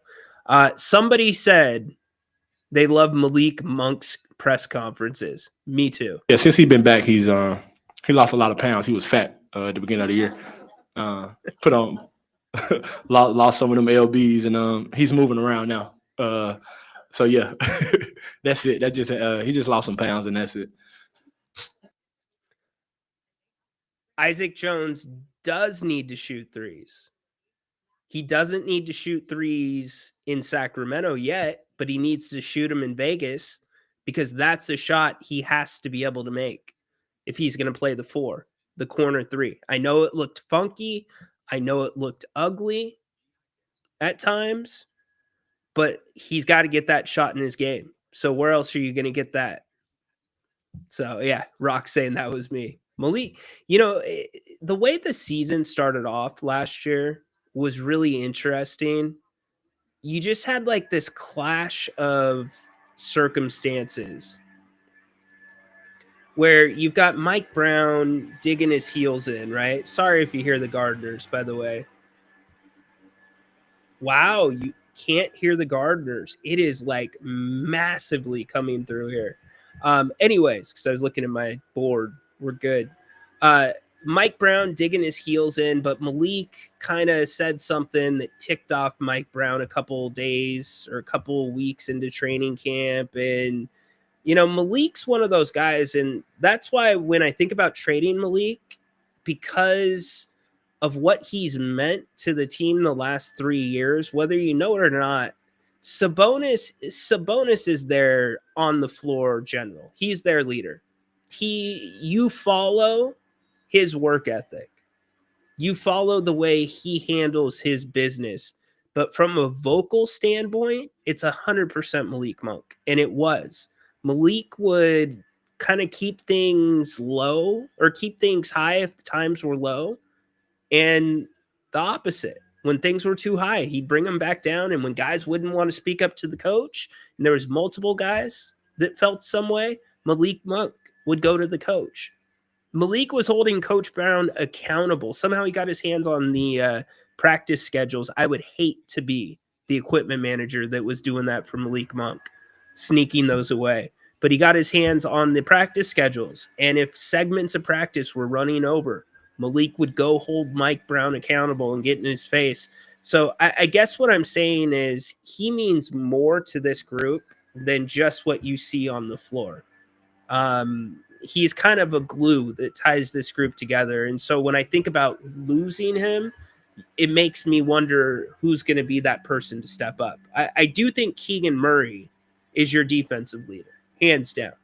He is your best defender. If Keegan Murray was on another team, a contender, he would have gotten votes for all defensive team. In fact, he probably would have been on one of the all defensive teams. So for some of you that are putting Neek for Rookie of the Year, if Malik Monk doesn't win 6th man when the stats are overwhelmingly in his favor and the Kings won 46 games, what's Neek going to have to do? Win an NBA championship here in Sacramento this year? I just don't see it, especially with Cooper Flag. So anyways, we are keeping track of what's going on with the Summer League games. Atlanta currently up 12, 1 minute left into the third quarter, 28-27 in the Spurs and Hornets game. Hornets up in that one about halfway through the second quarter. Call me crazy, but I'm glad Monk is staying. Well, he's staying as for today. He's had a charm about him that I really like. Look, he's genuine. He is completely genuine. What you see on the court, what you see in front of the camera, he probably gives you the most candid answers directly to your questions. I know Scott Perry did an interview with Sean Cunningham not too long ago. It was a couple of days ago.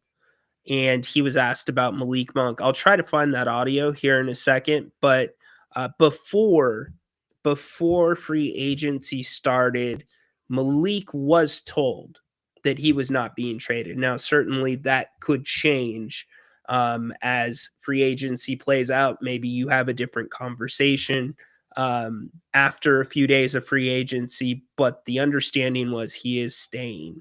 The last conversation that we heard about, but we've continued to hear his name come up in many different things. So again, that can be a day-by-day thing. Chris, what's up? Thanks for the comment. I'm still hoping the Kings bring back Trey Lyles. That's interesting. I actually hope they don't. He's had so many injury issues. I mean, when he's good, he's good. When he's bad, he's bad. I will say this. He did a lot of things last year defensively, and like when it came to the 50-50 balls that don't show up on the stat sheets, he did a lot for the Kings. I was surprised when I went back and watched some of the games when he was playing. I just think that time has ran its course when it comes to Trey Lyles here. Trey's still a free agent as we speak. Maybe he comes, maybe if it comes to that. I mean, I would not hate it if that's the answer. I mean, I'm not thrilled, but I don't hate it if that's the answer to the backup center position, but it's not necessarily an upgrade. Really like Isaac Jones, want to see him he has a full-time contract right now, Andre. He is a member of the Kings. He has a full-time guaranteed contract through the end of this season. So he will be on the roster. And that doesn't mean, so let's kind of lay this out really quick. You can still be assigned to Stockton. We saw that with Devin Carter. We've seen that with Isaac after he signed his full-time deal at the end of, or midway through the season last year. So my guess is he will be assigned to Stockton for a few games, a couple weeks at a time. But I like what he does defensively. Offensively, he's kind of caught in the middle because of his size. Perfect size for the 4, too small for the 5. But probably one of the quickest, he's probably got the quickest ups on the Kings, the way he can get off his feet and explode. Keegan Murray from year 2 to 3 snuck up on that too. Keegan started to get off the floor a lot quicker than he had the first 2 years. So that was impressive. But yeah, no, I like Isaac. Oh, no problem, dude. Your phone heated up and got disconnected. You can't let your phone get too hot. Isn't that so annoying when that happens? When your phone gets too hot and it's like you can't touch it. That's so annoying. Look at DeMar. I look at as DeMar went to Summer League, Monk didn't. How do you know Monk wasn't there? Just because Monk didn't go to the game doesn't mean that Malik's not there, Dennis. I started the show with that take. The people that were complaining that DeMar wasn't there. He was. You got to be careful with that stuff. All right. Don't forget, Napes coming up here in just about 3 hours. He'll be back with you. Open forum tonight. Join him. You can talk to him about whatever you want to talk about. Kings basketball, NFL, MLB. Hell, if you don't even want to talk sports, you can hit him with something else. That is what open forum is for. So go check that out. I love this Malik quote. Yeah, since he's been back, he lost a lot of pounds. He was fat at the beginning of the year. Put on lost some of them LBs, and he's moving around now. So yeah, that's it. That's just he just lost some pounds, and that's it. I heard from a good source that Trey Lyles got fat because he was eating a lot at Bennett's. Can you blame him? Bennett's restaurants, 3 here in the greater Sacramento area: Rockland, Roseville, Howland, Fair Oaks. Prime cuts of seafood and steak. Am I making you hungry? Hope so. Look at that. That's the steak and frites right there. Prime rib on the weekends, Friday, Saturday, and Sunday as well. They just rolled out, by the way, I want to show you this. They rolled out a Taste of Summer special. So when Brian, the owner, gets inspired by some really good local ingredients, he will create a special menu. And here it is. You can get 2 courses for $30. You can even add on dessert for an extra $5. Start off with a salad. Can move on to your entree as well. Sonoran short rib enchiladas. incredible. If you've never had the short ribs at Bennett's, you got to go give it a try. But an incredible deal. Awesome deal. And they do things like this throughout the week, every single week. Happy hour from 2 to 6 o'clock each day of the week. You've got, the New York Prime. Oh, you got the weekend bubbles and brunch, 11 to 2 p.m. Saturday and Sunday. Full bottle of champagne, 2 entrees, $49. So go to Bennett'sRestaurants.com. You can make reservations. You can buy gift cards. You can put in your order to go right here as well. So check them out. Big thanks to Brian and the entire team, Margot, for sponsoring the King's Court today. And let us know when you go in and check them out. We will certainly pass that along to Brian and vice versa. Let Brian know. Let the team know when you come in and have a great meal there. And here's the thing about Bennett's. It's incredible food. It's top-notch food that doesn't break the bank. And you're not going to leave hungry either. Many of you have been there. You know what I'm talking about. Bennett'sRestaurants.com. So go give them some love. All right, I'm going to end here just for some levity. We have talked a ton about the Kings. We will recap what they need to do before, or what the other teams need to do before we get off the air. But I want to hit this really quick because I know it's gone viral. I know that a lot of people have been talking about this. So the CEO of this company, astronomer CEO, Angie Byron, was caught on a kiss cam at a Coldplay concert on July 16th. So he just got caught last night at Gillette Stadium in Boston, embracing the company's chief people officer. Has anybody ever heard of a CPO? Chief People Officer? Does Robert Kraft have a chief people officer who has a dark office and a massage table instead of a desk? Just wondering, because this is in Boston. But here's the problem. No big deal, right? If you're dating the chief people officer, it kind of is if you're married. The viral moment highlighted highlighted by Coldplay's frontman Chris Martin's quip, "Oh, look at these two. Either they're having an affair or they're just very shy." So what happened? Oh, love it, Chris. Awesome. Thank you. Took his wife to Bennett's last week for your 17th wedding anniversary. I love that. I hope you guys had a great time. Awesome. Which one did you guys go to, Chris? And what did you get? I'm curious. Now I am curious.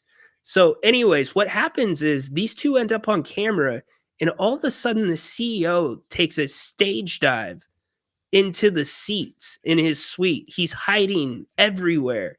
And he's like trying to push other people that are probably his employees into the camera angle, right? And then all of a sudden the guy pops up again, the CEO, and he's kind of putting his hands up.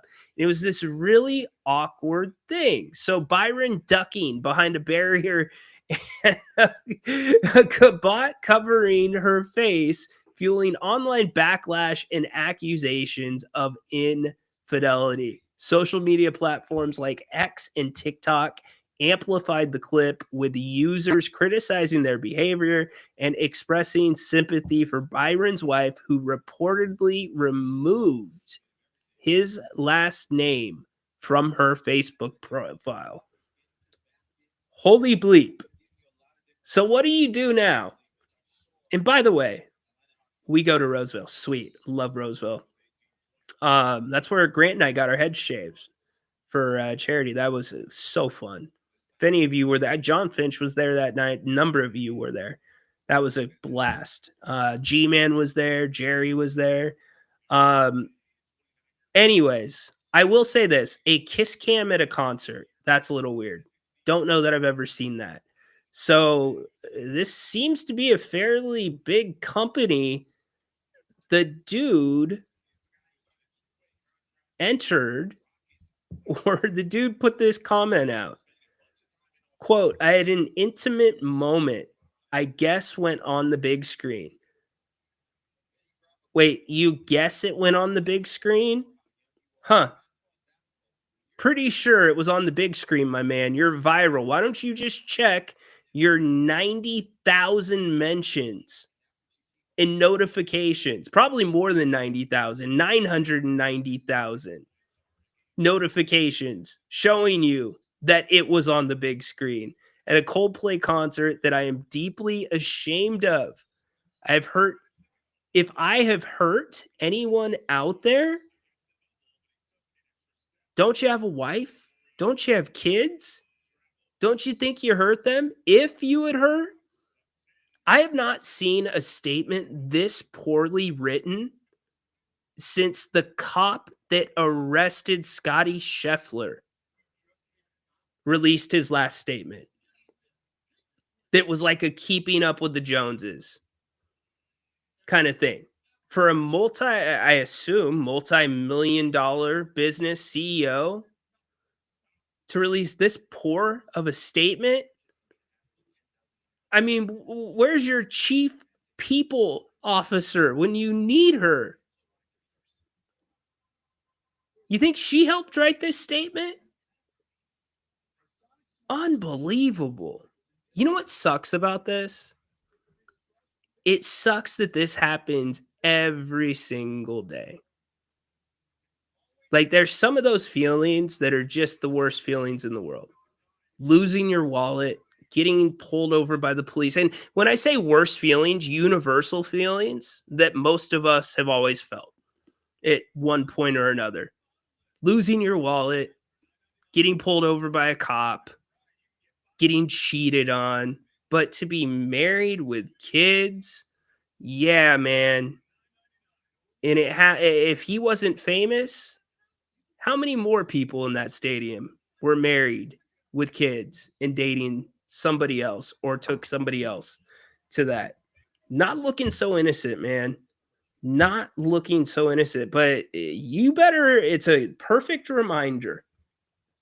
You better operate like there's a camera on you at all times, and you better operate like if you're at a restaurant that there's a mic in the salt shaker, because you just don't know.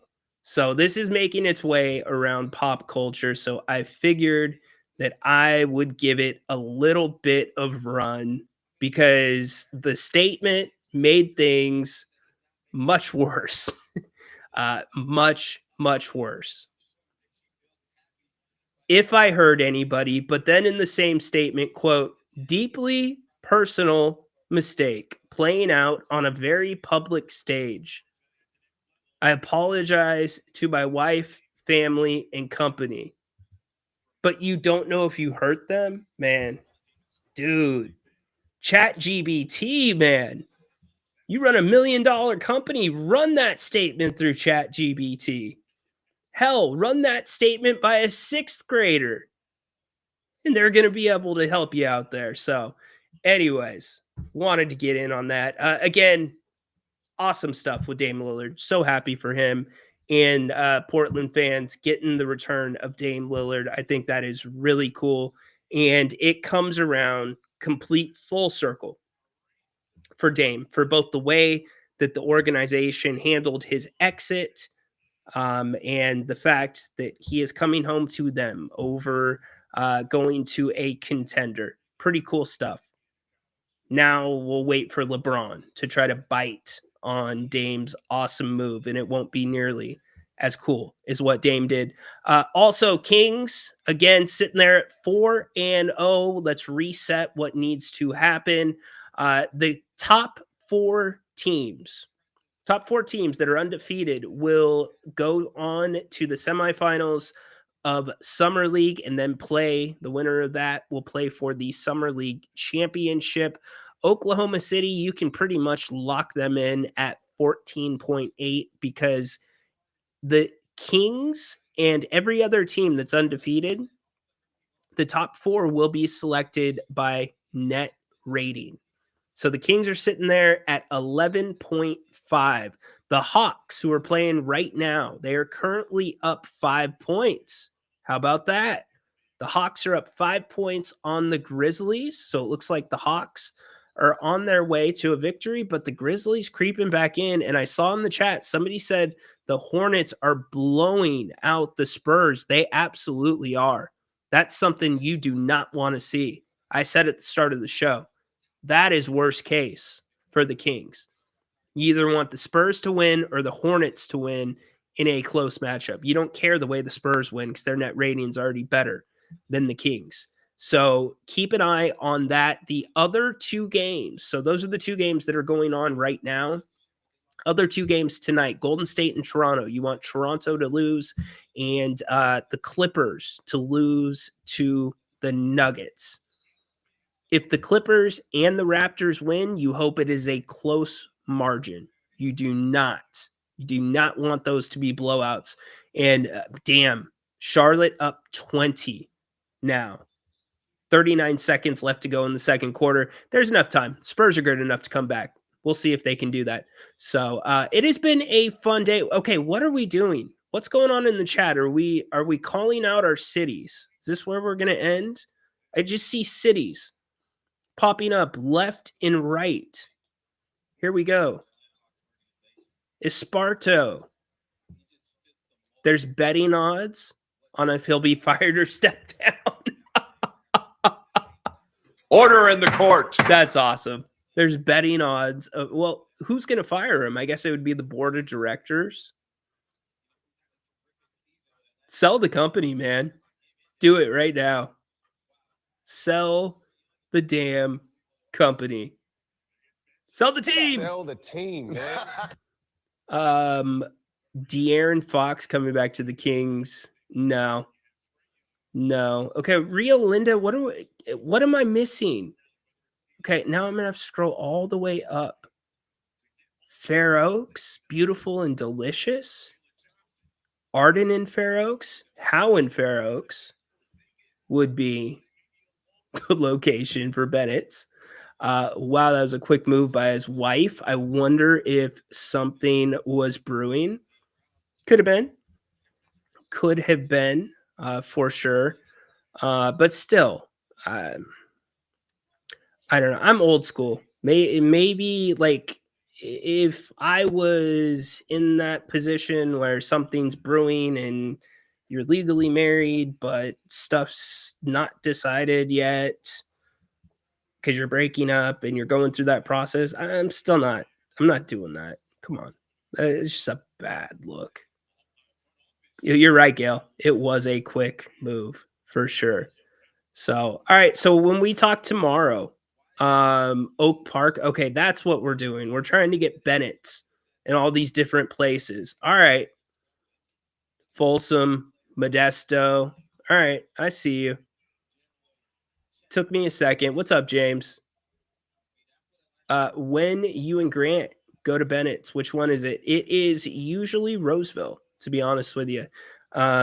If you're going to find us, which when Grant's in town, by the way, he eats there like twice a day.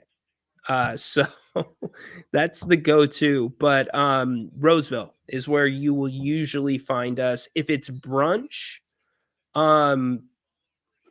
I like to make the drive all the way out to Rockland. They've got a beautiful patio. Roseville has a really nice enclosed patio too. But we usually end up at Howe and Fair Oaks because the little man doesn't want to drive that long for food. But yeah, Jerry and I, when we go to lunch, Roseville, because it's closer for him. So Hawks lead down to 2 points. Even. There you go. So that's where we'll leave. Keep an eye on the scoreboard. The Kings have done what they needed to do to put them in position to play for a summer league championship. I know it doesn't really mean anything to the season, but it's a little bit of goodwill for a fan base that feels like they kind of got kicked in the package last season. You win a G League championship, get good news on Neat Clifford that it looks like you made the right pick. And who knows? If you bet the Kings to win Summer League, you might be making some serious money. Line started off at plus 10,000. Amar, I didn't know you were here. What's up, man? Tell the little man hello for me as well. Started off plus 10,000 and went to plus 3,000 after the Kings won their first game. Vegas screwed up on that. Vegas did not do their research. Obviously, Vegas does not watch this show. I know Vegas downloads this show because I look at the different cities that are downloading it. But yeah, they had the youngest or the oldest team. You got to put them at better than plus 10,000. Come on. Guess it was the Rooks that they did not like. So anyways, yeah, 83-83. You want the Grizz to win that one. If the Grizzlies beat the Hawks, that is huge. That's going to really help the Kings out. Whoever loses between the Spurs and the Hornets, they are out. What you don't want to see again is the Hornets winning a blowout. And unfortunately, at the half, they are up 26 points. Hopefully the Spurs be into that. And as the night goes along, you're looking for a Toronto loss. You either want a Toronto loss or a Toronto win only by a couple of points. Same thing goes for the Nuggets and the Clippers, preferably a loss. But if it is going to be a win, only a few points. Don't forget, join Grant back tonight, 8 o'clock, open forum. Y'all are the best. Fun show today. Fun show. Sorry that it kind of had to be at the expense of the CEO, my man. But maybe next time, dude, don't be dancing on the balcony of the Prime Suite at Gillette Stadium to Coldplay with your chief people officer. That doesn't sound shady. If you're going to take your chief people officer out, you need to go someplace like nobody's going to see you, like this concert. Taste the biscuit. Go check this lady out. Taste the goodness at her of the thrift store. biscuit. You can't be doing Coldplay. Taste the butter spread. And you know what's even Taste the funnier? goodness of- I didn't know Coldplay was still around and relevant enough to sell out a stadium. Damn, I need to pay attention to music more. All right, be good. Join Grant, 8 o'clock. Make it a great night. Go Kings, light the beam. Hopefully we'll be talking about a semifinals matchup tomorrow when we wrap up the week on the Kings court. We'll see you tomorrow. Court's dismissed. Order in the court. Biscuit with the butter spread. To get your butter spread all on me.